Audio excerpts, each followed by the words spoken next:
How is everyone there with my WWE Fastlane 2019 pay-per-view? Of course, Fastlane took place live on the WWE Network, as well as pay-per-view tonight. Of course, it was the final stop on the road to WrestleMania, and overall, like I say, coming out of Fastlane, I thought it was an awesome fucking show, to be perfectly honest. I thought match quality-wise, it was spectacular. There was some questionable booking. There were a lot of swerves, obviously, on this show that had a lot of people scratching their heads. But at the same time, I do feel like some of these swerves made things more interesting and exciting. So I'm not gonna fault them for that. And I just overall thought it was a very fun show. I was very intrigued into it. I was really having a lot of fun with it. So I thought Fastlane by far was a tremendous pay-per-view, one of the best WWE pay-per-views we've gotten in a long time, to be perfectly honest. I just really enjoyed it. I had a lot of fun, and I just thought, you know, it definitely delivered. The matches definitely delivered past expectations, if you ask me, and I had a lot of fun overall. Excuse me. So Fastlane definitely gets 2 thumbs up from me. Like I said, that is a great show overall. Of course, before we get into the main show, we do have the kickoff show to cover. On the kickoff show, we did have the New Day taking on Shinsuke Nakamura as well as Rusev. That was a pretty damn good match to start the show. Would have wished it would have gotten not necessarily more time, but I feel like it could have went, you know, it could have been a little bit better, basically, is what I'm trying to say is. In the match, we got frequent tags from Nakamura and Rusev, which they're really becoming good as a team together. They bust out a lot of different tag team maneuvers I haven't seen them do yet, and I just think they have a lot of potential as a tag team. I really do enjoy Nakamura and Rusev as a tag team, so they had a lot of frequent tags here against Xavier Woods. Big E, of course, the hot tag, you know, hit the suplex on Nakamura and ran roughshot until he got cut off, obviously. Lana got involved at one point once they went for the Midnight Hour. Lana distracted, not distracted, but knocked down Xavier Woods once Rusev and Nakamura distracted the ref, or it wasn't Nakamura, someone distracted the ref, so that led Lana to interfere. Xavier Woods pretty much died at one point when he ate a powerbomb when he tried to do the dive on the outside. They caught him, powerbombed him into the outside. Just absolutely insane. How he survived, I don't know. Then, of course, you know, Nakamura and Rusev got a lot of near falls on Big E. Xavier was able to break him up. Then, of course, towards the end, the New Day got the victory once they hit the Midnight Hour on, I believe, Rusev for the 1, 2, 3. So, New Day gets the win. Don't know why. I definitely do think Nakamura and Rusev would have benefited more from this win, but, you know, I don't really mind it. And before this match actually started, Kofi was supposed to come out with them, but they did a whole thing where the McMahons wanted Kofi in their office because they had news for him regarding the championship match later on tonight. So, at that point, Kofi went backstage to go to the show, or go to see what Vince wanted. So that was the kickoff show. Not really anything noteworthy. Of course, Mysterio and Andrade was supposed to be a match as well, but the match ended up getting axed in favor for a Fatal 4-Way match for the United States Championship, a rematch from SmackDown Live this past Tuesday. So that match ended up not happening. So kickoff show, thought it was good for what I saw. Nothing really spectacular. Then, of course, go to the main show, which opened up with the SmackDown Tag Team Championship. Of course, the Usos defending against The Miz, the hometown boy, and Shane McMahon. This match was absolutely awesome. I honestly loved this match. You know, maybe in-ring wise wasn't the greatest, but the storytelling, a lot of great spots as well. I just thought it was an overall excellent match. The crowd was red hot, especially for The Miz. The crowd, of course, loved the fucking Miz. The Poppy guy was tremendous, and I just thought this match was awesome. I thought it was great, and I thought it was definitely a hot way to kick off the show. Miz was very, very over, like I said. Shane started the match, and then, you know, Miz ended up getting a hot tag, which, you know, the crowd erupted for. Miz, he's been busting out some new shit. Like, on this match, he busted out a fucking sunset flip on one of the Usos, so that was awesome. And he also he sprung out the springboard axe handle, once again, that he did at the Elimination Chamber. So Miz, he's improving. I don't care what people say. I think Miz is good, and he's definitely trying as hard as you can tell. So it was awesome. Like I said, Miz, Shane started, you know, was doing some good stuff with the Usos. Miz with the hot tag. There's actually a part of the match where the Miz actually had the match won, his Skull Crush finale, but he went for the pin. There was some shenanigans with the referee and Shane, so they played off that Shane kind of cost him the win by, you know, distracting the ref, obviously, not intentionally, but, you know, that's what they played it off of, which I thought for sure would be, you know, that would have been why Miz turned on Shane, but obviously later on we would see that wasn't the case. They did an awesome spot where the Uso had the Miz down for the splash, and then Shane also had one of the Usos down for the coast to coast, and they both kind of went up and stared at her like, well, what the fuck are we gonna do? And then Uso said, fuck it, I'm gonna go for it. But Shane, instead of going for the Uso that was down, ended up hitting a dropkick in midair to the other Uso who was trying to go on the Miz. That made for an awesome fucking spot. Absolutely loved that. And of course, the finish came with Miz's dad, you know, encouraging Miz to go up the top rope. Miz goes to the top rope for the Uso splash. Uso puts his knees up, cradles him, 1, 2, 3. The Usos retain the SmackDown Tag Team Championships. Tremendous opener, like I said. I thought it was awesome. And then, of course, you know, Miz played it off like, fuck, you know, I tried. Shane was disappointed. The crowd was disappointed. They did a whole thing with, you know, Shane and Miz and Miz's dad. And then, of course, as Miz was walking away with his head, you know, kind of low, Shane just beats the fuck out of the Miz. He clocks Miz from behind, rips off his Cleveland Browns inspired t-shirt, just starts beating the fuck out of Miz, puts him in a triangle choke. The crowd's booing the fuck out of Shane. He's getting heat like no tomorrow. And I thought that angle played off perfectly. I thought it was a fantastic match with an amazing post-match angle. I've been very vocal about how I don't care for this whole Miz and Shane storyline, but that match and that angle definitely invested me in wanting to see Miz versus Shane. So they definitely did their part there. And I decided from the bell to the ending of that segment was just absolutely awesome. So tremendous stuff there. And then of course we go to an Elias segment. He just basically sings a song about Miz sucking. That's all it basically was. From there we go to the SmackDown Women's Championship match. Asuka defending against Mandy Rose. There really wasn't anything of a match, to be perfectly honest. There's some mishaps, and then, you know, the whole finish where Sonya Deville got the kendo stick out and then ended up messing up the apron, and then Mandy tripped on it, and that's what caused her to eat the roundhouse kick from Asuka to lose. I don't know. I just really wasn't a fan of the match, and, you know, I thought Mandy looked good. I mean, physically and literally she looked good. You know, her running knee strikes were awesome, especially the spot where Asuka went for the hip attack on the rope. She kind of bounced off into the knee from Mandy. Thought that was a good spot right there. But the overall match itself was pretty flat and not really exciting, and the crowd definitely didn't care for it. So, yeah, Mandy and Sonya definitely didn't not Mandy and Sonya, Mandy and Asuka definitely didn't put on that good of a match. From there, I'm going to Kofi Kingston coming out because, you know, Vince, he went to Vince's office finally, and Vince said, you know what? You're in the match. It's a triple threat for the championship match, and that match is starting right now. So Kofi comes out all excited because, you know, he thinks he's for in a WWE championship match, but ends up being that he's in a 2-on-1 handicap match instead against the Bar. The crowd is fucking hating this. They're booing the shit out of the Bar, chanting, "This is boring." And Cesaro, being the genius that he is, they're chanting, "This is boring," and he goes, "Well, this is over." And they go for the finish, and then Cesaro, being the smart fucking heel he is, when the referee goes for the 3 count, he lifts Kofi up and said, "Nope, we're not done yet," just to piss the crowd off because they hate this so fucking much. But yeah, it was nothing more of a squash. They killed Kofi, hit their tag finish on Kofi to get the win. So that was pretty much that. During the match, or I think towards the end of the match, New Day tried to came out to save Kofi, or this might have been after the match, I don't really remember, but New Day came out, but they were attacked by Nakamura and Rusev, so they weren't able to successfully help Kofi. But I just thought the whole segment was a waste of time. But, you know, it's developing Kofi's story. Like I said, the crowd was hating the fact that Kofi was put in this position and screwed over in the title match, so definitely plays in his favor. But yeah, it just, match quality wise, didn't do anything, but, you know, story wise, it built up Kofi, so I didn't mind it for that reason. Elias is back out again, talked about Kofi. That was that. We had a handful of Elias segments where he just came out, staying for a minute and left, so nothing there. From there, I'll go to the triple threat match for the Raw Tag Team Championship. The Revival defending against Aleister Black and Ricochet, as well as Bobby Roode and Chad Gable. This was an awesome sprint. All 3 teams went out there and worked hard, and it was awesome. You got a lot of crisp wrestling from all these competitors, a lot of great spots as well. The Revival, what I love about these two is when they tagged in, first off, if they weren't legal, they tried to tag in and sneak in any chance they possibly could, and then once they did that, they tried to maintain themselves being in, so that way they had absolutely zero chance of not being involved in the pinfall, which is that was smart on their end. And the match just kind of like slowed the game and started picking up. We had some great spots. Awesome spot where Chad Gable hit the Chaos Theory, which was followed up with Dash hitting a splash from the top rope, which was followed by Ricochet hitting a shooting star press, which I thought was an awesome spot right there. There was an awesome spot where Ricochet nearly killed Dawson, I believe it was, where he went to hit a Hurricanrana off the top to the outside because everyone was taking out on the outside. They're all in that big group, you know, the spot where they like the suplex onto the crowd. But he went for Hurricanrana, but Ricochet and Dawson both landed nastily. Like Ricochet landed right on his head on the apron, and Dawson just did not have a good landing at all. So even though it would have been a cool spot, it completely got fucked up. Speaking of cool spots, Ricochet did his infamous dive where, of course, he goes, you know, over the turnbuckle in the post to do the, you know, the dive. And when he went for that, Chad Gable tagged himself in, hit a beautiful crossbody on, I believe it was Dash. And that was a great spot, so I took everyone out. And then the finish came with the Revival hitting the Shadow Machine out of nowhere on Chad Gable. 1, 2, 3, retained the Raw Tag Team Championship. Like I said, this was an awesome sprint. Everyone looked great. Even though some things looked choreographed, like, you know, like the sequences where everyone was able to hit their shit in at the exact moment they're supposed to hit it.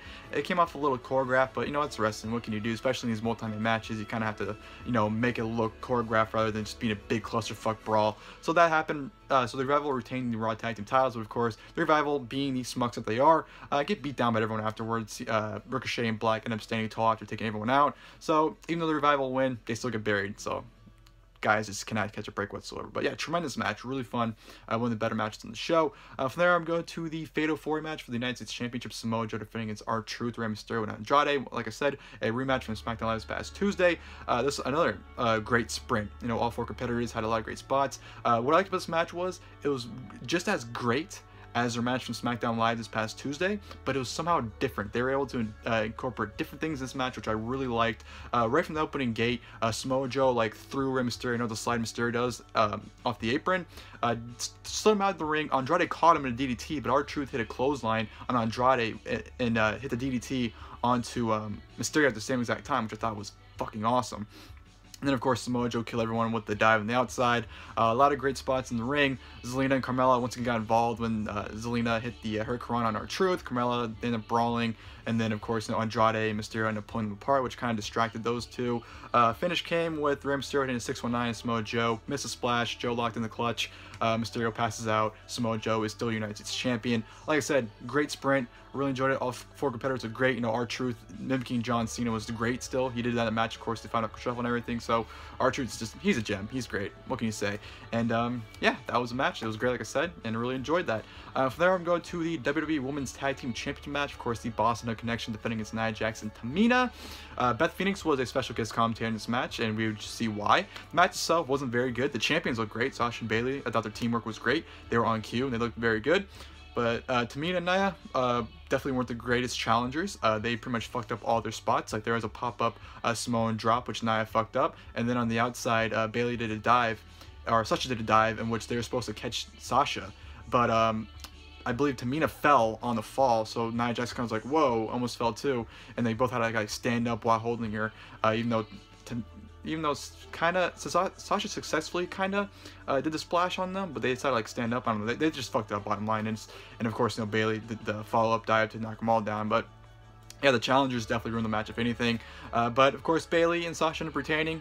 Bayley hit a cradle on Nia Jax for the win, so they're retaining the WWE Women's Tag Team titles. Of course, Nia and Tamina aren't happy afterwards. They attack both of them, and then after the match, Beth Phoenix is actually kind of like standing by, and then they just Beth Phoenix hits in their face, they attack Beth Phoenix, and then of course Natalya comes running down to save Beth, but she gets beaten down as well. So yeah, that was a beatdown. I'm not sure if it's to be Beth and Natalya, the Divas of Doom once again, for the first time in almost 10 years, taking on Nia and Tamina if they're going to do a triple threat tag match for the titles at WrestleMania. I'm not sure, but you know, as it appears, Beth Phoenix will be in wrestling in some kind of capacity at WrestleMania probably. So I'm all for it. I think it'll work. But if they're gonna do Beth and Natalya versus Nia and Tamina at WrestleMania, those two are not the best opponents for Beth to come out of retirement for. But I can see why they did it. But yeah, that was that. And then of course we go to the WWE Championship match, which was now a triple threat match still. Dana Bryan and Kevin Owens, and their surprise opponent being Mustafa Ali,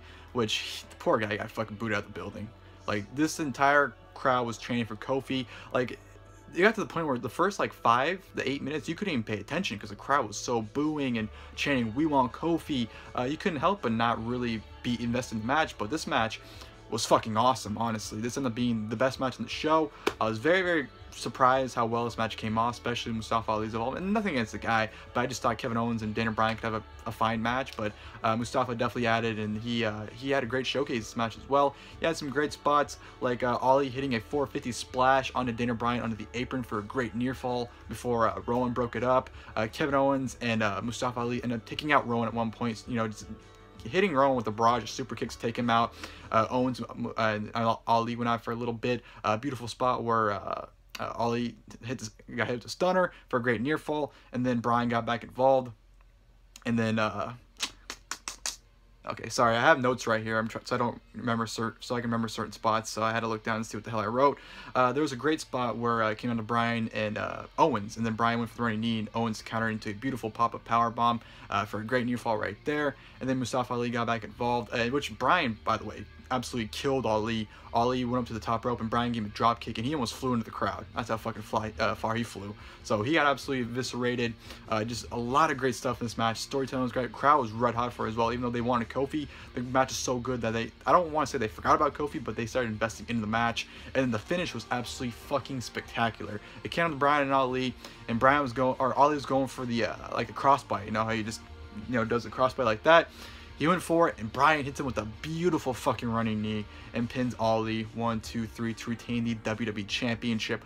Like I said, this was an awesome match. One of the best matches of the year, to be perfectly honest. Already a WWE Match of the Year contender was this triple threat match. I thought it was red hot.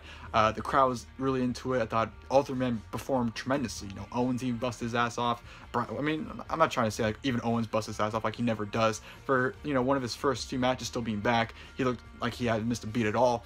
Ali was a nice replacement or addition, but, you know, he just, I don't know. I really don't know what to say about that. I just didn't really care to see the match, but he definitely made me care watching him. So kudos to him. And of course, Daniel Bryan, he's great. What can you say? So just tremendous WWE title match, and really enjoyed that. So that was that. Of course, then we go to Becky Lynch taking on Charlotte Flair. Of course, if Becky Lynch wins, she's added to the Raw Women's Championship match at WrestleMania 35. Nothing to talk about this match. It was basically Charlotte working on Becky's knee for about 7-8 minutes until Ronda comes running down. Legit just punches Becky in the gut and stands in the corner like smiling, giggling like, I know what I did. And then of course the announcement's made that Becky Lynch wins the match via disqualification, thus she is now inserted into the match at WrestleMania. Some people thought this finish was stupid. It makes sense to me because Ronda's campaigning for her to be in the match, so why wouldn't Ronda do anything to make sure she's in the match? I know this past Monday she pretty much said fuck you to both of them, but at the end of the day she still wanted Becky in that match, so it made sense for her to go out there and make sure she was in the match. So I didn't mind it for that aspect, but it just made it seem like the match was so pointless, and you know, even Charlotte was kind of like whatever at the result. So I don't know, it came across all bad. It didn't even happen. This whole Charlotte, Becky, Ronda thing is just so bad right now in my opinion. It just, I don't know, they had something great with Becky and Ronda, and they just had to throw Charlotte in there, and just every week since then they just ruined it somehow every single week. So I don't know, it's just really hard to invest in that match, especially when it's gonna be the main event now. So I don't know what to say about that. But yeah, that was that. Nothing really happened in that match. And then of course Elias is out once again for his final performance, and he's interrupted. Well, not interrupted. She came out after he's finished by Lacey Evans. She just walked right back like she usually does, and then out of nowhere, Orton hit an RKO on Elias. Why? I don't fucking know.